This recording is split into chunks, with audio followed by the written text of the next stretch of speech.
Standard gauge and narrow gauge. What's the difference? Let's find out.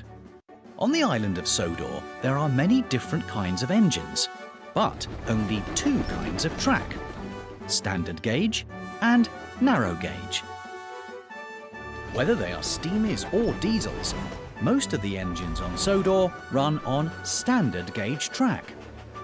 But some engines run on narrow gauge track, like the narrow gauge engines at the Blue Mountain Quarry.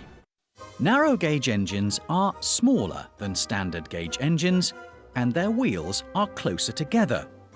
That's because narrow gauge track has rails that are closer together.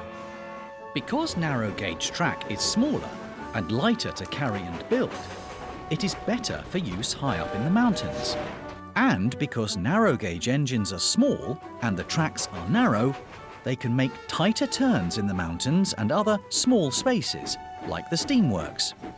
On the island of Sodor, there are two major narrow gauge lines: the Col di Fel mountain railway in the high hills, and the Skarloey line, which runs up from the steamworks at Crovan's Gate all the way up to the Blue Mountain Quarry.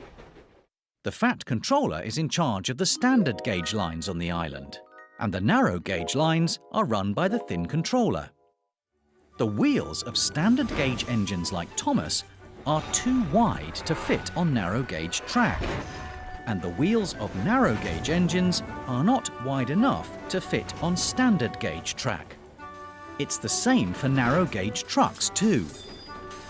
At the Blue Mountain Quarry, all the stone that's collected by the narrow gauge engines has to be transferred to standard gauge trucks before it can be taken on the Fat Controller's railway. Narrow gauge and standard gauge. Two different sizes of track for two different sizes of engine. But big or small, they are all really useful.